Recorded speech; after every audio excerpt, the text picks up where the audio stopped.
Should you have one collaboration app to rule them all? Tony?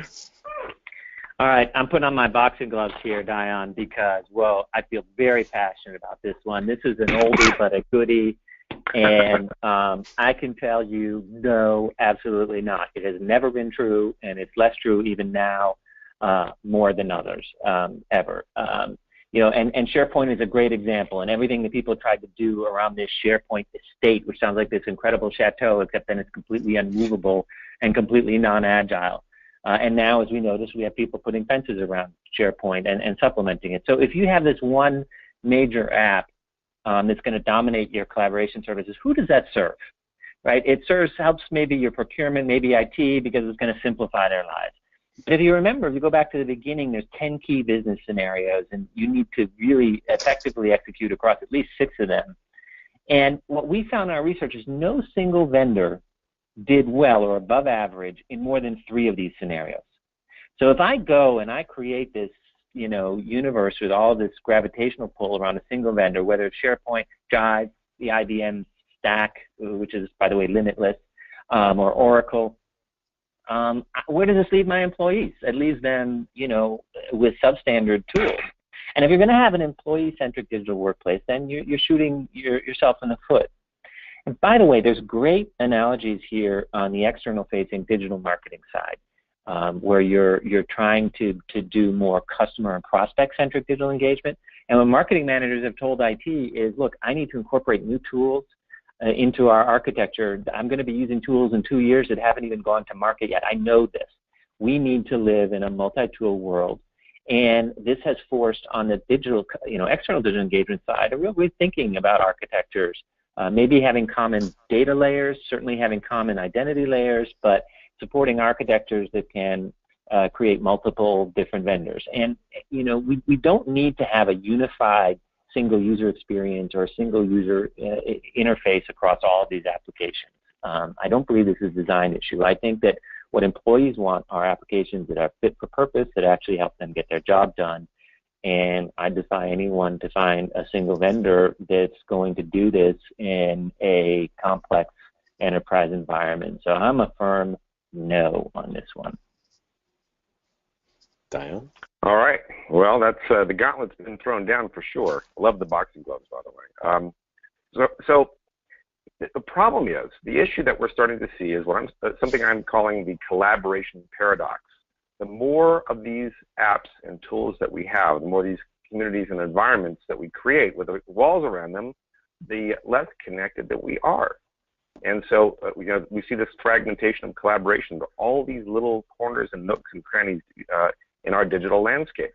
And so these conversations happen off in corners. We can't often pull the people we need to pull into them, or they don't have access. They don't have the keys to that castle. They can't get in and can't use them. So what are we going to do? You know, and so this is kind of the promise. You know, Slack has shown the way, saying, well, why don't we do this outside in? I'll connect email and all your other communications platforms and give you one unified place to work. Is that the future? It's one possible future. And I think Tony's point is absolutely key, that yet if you want best-of-breed apps, you can't get one single platform. But do we need to have a center or focus of work? I mean, maybe one collaboration app isn't the right view. But you know, the promise has always been we need a central place to work so that we're not always context switching, launching all of these different apps, fragmenting our conversations so that the data is lost, it's hidden in different silos. I actually hear about this all the time. I had a very large top organization come to me last year and say, we discovered that 15% of our projects are being run on WhatsApp, and we can't govern it, we can't monitor it, we can't archive all that data, all that knowledge, so that we actually have the records of our own projects. And that's the ones we could find. We know that it's happening much more often. That's in one app that is out there.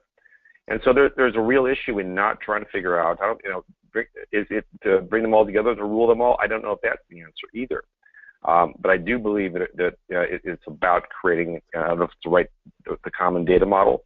But the industry is trying very hard to figure out what the solution is going to be. And part of the problem we're having with success now is that you have all of these optional different tools to use at any given time, of which a lot of people we want to work with can't access them. So that's kind of giving us this kind of chicken and the egg problem. And so we have a lot of important work to do as an industry to kind of bring a more rational digital workplace that isn't so fragmented, where we can have these conversations in communities with people that are connected together better. And until we do that, we're going to be having webcasts like this, trying to figure out how we can do better. You know, where I would agree with you, I think, is you don't want, ideally, in your enterprise social collaboration portfolio, you don't have apps that are duplicative. In other words, two applications that ostensibly are trying to do the same thing. And ideally, you have some consistency there. I think where I break is to say that because we're using this for project management, we're also going to use it for communities of practice and communities of interest. Just because we have it lying around, we don't want people to context switch. I think people can switch context if it's to do different types of work. But I agree with you, there's a major problems around integration, certainly identity management and profiles and all sorts of other things to address in that model. Yeah, and I think that we're looking at if you look at the very latest generation of these platforms, things like Salesforce Community Cloud, they're saying, well, you should use one common community platform for all your audiences. Tear down all those silos. Build user experiences for them that are unique. And so maybe it's not one app, but it's one common platform. So we're going to see a lot of brave experiments in the next few years, and I'll be following them and reporting on them as I can. Yeah. Salesforce is if you're a Salesforce customer, I think the words brave experiment are definitely apt. But that's another conversation we can have around Salesforce.